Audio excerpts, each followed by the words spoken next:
Neeraj Chopra, the golden boy of Indian athletics, has created history by winning the gold medal at the World Athletics Championship 2023 in Budapest. I'm here in his village, Khandra, which is a quaint small village near Panipat. And I'm sitting here with Neeraj's father and his uncle. बहुत बहुत धन्यवाद sir और बहुत बहुत मुबारक हो आप दोनों को नीरज के इस अचीवमेंट के लिए। थैंक यू भाई। आप सबसे पहले तो कल जब उन्होंने जब वो थ्रो किया था उसके बाद उन्होंने दोनों हाथ खड़े कर दिए एकदम खुशी में। आप लोगों को यकीन था कि वही जीत हो, उसी थ्रो से जीत होगी? मोस्टली उसका साइन ऐसा ही होता है, जब वो थ्रो करके पूरा कॉन्फिडेंट हो तो वो हाथ खड़े कर देता है, तो हमें हिसाब लग जाता है कि उसकी थ्रो अच्छी गई है ये। और मोस्टली ऐसा होता है कि वही थ्रो डिसाइड करती है कौन सा मेडल होगा। पर उसने हर जितनी बार अपना हाथ खड़ा किया है खुशी में, वो हर बार जो है वो गोल्ड मेडल ही आता है। गोल्ड मेडल ही आता है, गोल्ड में ही कन्वर्ट होती है वो उसकी थ्रो। सर क्या कहना चाहेंगे आप? जी बिल्कुल, जैसा भाई ने बताया है, वो अंदर से कॉन्फिडेंट होता है तभी वो हाथ खड़े करता है। कभी ऐसा चांस होता है कि भाई उस थ्रो की बजाय दूसरी थ्रो बढ़िया निकले, नहीं तो मोस्टली वही बढ़िया निकलती है। सर घर पे क्या माहौल था? घर पे क्या हो रहा था उस समय? घर पे सभी लोग मतलब बैठे थे, मैच देख रहे थे, पूरा चीयर कर रहे थे, छोटे बच्चे भी रात देर तक जागे थे, और हमारे सारे पड़ोसी भी और पूरे घर वाले भी यहाँ स्क्रीन पे अपना टीवी पे सबने बढ़िया से मैच देखा। नीरज ने उसमें मैच के बाद अपना जो थ्रो किया जीतने के बाद उन्होंने कहा भी था कि सारे लोग जो है वो उनको बहुत थैंक यू कहा था कि इतनी रात तक जागे हैं, पर उसका फल बड़ा अच्छा मिला है और सिर्फ उनको नहीं आप सबको भी और पूरे देश को मिला है, क्योंकि ये मैं मानता हूँ ये ओलंपिक के मेडल से भी बड़ा मेडल है। इसमें ओलंपिक चैंपियन को हम वर्ल्ड चैंपियन नहीं कह सकते, लेकिन ये रियल में वर्ल्ड चैंपियन है।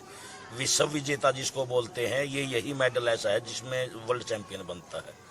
और पूरे देश की निगाहें थी, पूरा देश जाग रहा था, जिसके पीछे 140 करोड़ हिंदुस्तानी खड़े हों और उसकी मेहनत हो, तो मेहनत के आगे सब कुछ फीका पड़ जाता है। मेहनत हमेशा रंग लाती ही लाती है।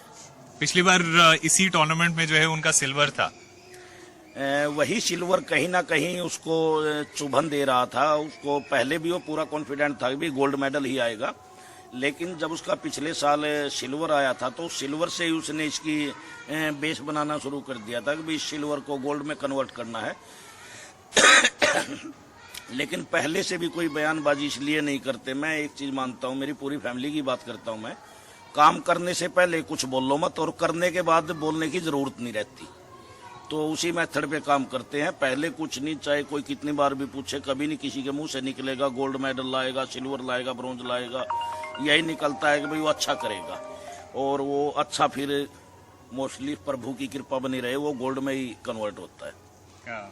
एक बहुत ही इंटरेस्टिंग चीज ये भी हो रही थी कि उनका जो डायरेक्ट कंपटीशन हो रहा था वो अरशद नदीम के साथ हो रहा था, पाकिस्तान के जो थ्रोअर हैं, और वो भी काफी अच्छा थ्रो करते हैं। कॉमनवेल्थ में 90 के ऊपर उन्होंने किया है। तो जब दरअसल वो डायरेक्ट थ्रो अरशद नदीम के साथ नहीं, उन 12 खिलाड़ियों के साथ था जो उसमें पार्टिसिपेट कर रहे थे, और एक से एक अव्वल थे। उनमें ओलंपिक के सिल्वर मेडलिस्ट, ब्रॉन्ज मेडलिस्ट तक भी थे। ओलंपिक मैच पहले खेल चुके थे, कोई कहीं पे, कोई कॉमनवेल्थ का चैंपियन था। अगर हम पर्सनल बेस्ट को लेके चले तो अरशद नदीम की पर्सनल बेस्ट नीरज से कुछ सेंटीमीटर ज्यादा है, लेकिन फिर भी बाजी नीरज ने मारी। वो सारा कॉन्फिडेंट और इतने देशवासियों की दुआएं थी। और जब मैदान में खड़े हो तो वहाँ कोई चीन, भारत, पाकिस्तान कुछ नजर नहीं आता, वहाँ तो सिर्फ तिरंगा नजर आता है। वहाँ तो ये चीज देखनी है भाई हमारा मेडल कैसे आए, और उसके लिए सभी खिलाड़ी एफर्ट लगाते हैं, और हमारे वाले का एफर्ट सबसे अच्छा था, इसलिए गोल्ड मेडल आया। सर हम यहाँ आपके गांव में आए हुए हैं। यहाँ पे हम जब एंटर कर रहे थे, हमने पूछा एक दो लोगों से यहाँ पे आते समय कि उन्होंने गाड़ी देखते ही पहले तो पहचान लिया कि हम जो है वो आप ही के यहाँ आने वाले हैं। और जैसे ही हम लोगों ने उनसे नाम पूछा, उन्होंने वो 2 लोग जो है हमारे साथ साथ जो है वो आपके घर तक छोड़ने के लिए आए। इस गांव के बारे में पूछना चाहता हूं कि इस गांव में जब से नीरज ने जो है वो जब से ओलंपिक गोल्ड जीता, उससे पहले भी जब वो जूनियर चैंपियन बने, उसके बाद से गांव में किस तरह का बदलाव आपको देखने को मिला है? दरअसल मेरे गांव का इतना अच्छे गांव के मेरे लोग हैं कि मेरे गांव में ये खास बात है, कोई भी आता है तो कोई किसी से रास्ता पूछ लेता तो ये नहीं कहते उंगली उठा के कि भाई आप इस गली से निकलो, उससे निकलो। वो घर तक छोड़ने जाएंगे, उसके जिसका भी आप घर पूछोगे उसके घर तक छोड़ने जाएंगे।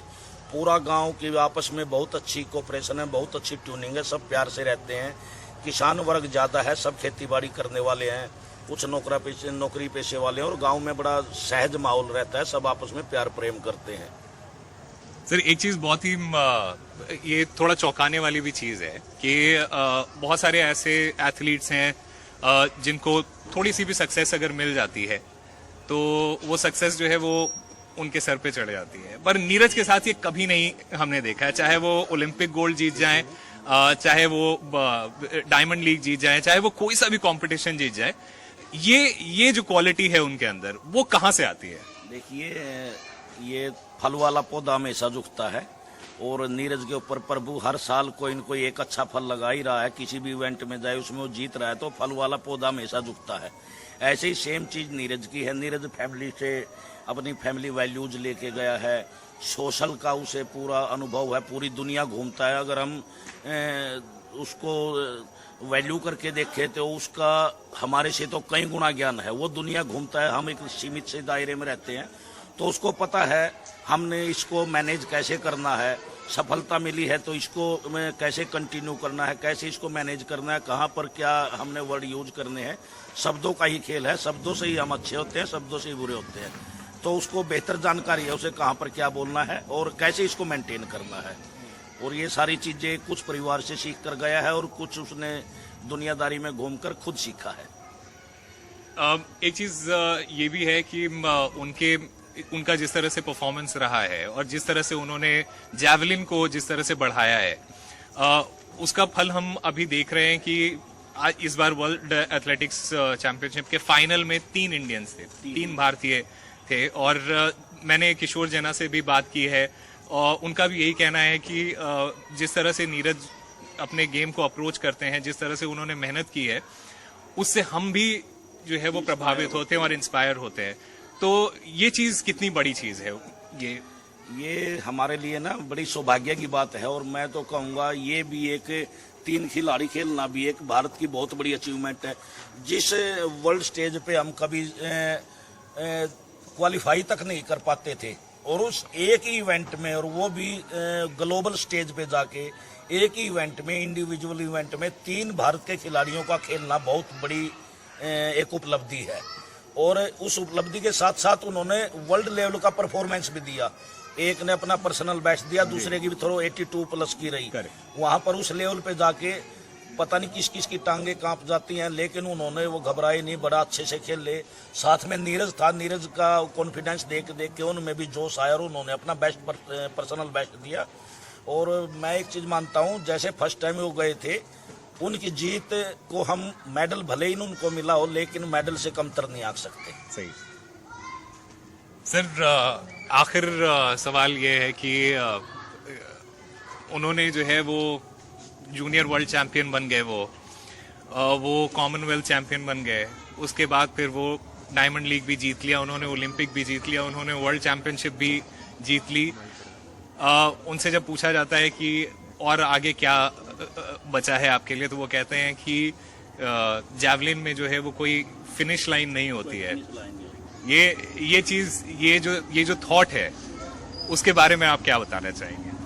उसके बारे में मैं यही कहना चाहूँगा, उसने जैसे सब कुछ अचीव कर लिया एक बार के, उसके पास उसके कैबिनेट में हर वो मेडल है गोल्ड, जो एक स्टेट लेवल, डिस्ट्रिक्ट लेवल या नेशनल या इंटरनेशनल लेवल हो, चाहे वो डायमंड ट्रॉफी हो, चाहे वो एथलेटिक चैंपियनशिप हो, कॉमनवेल्थ, एशियाड और इंक्लूडिंग ओलंपिक।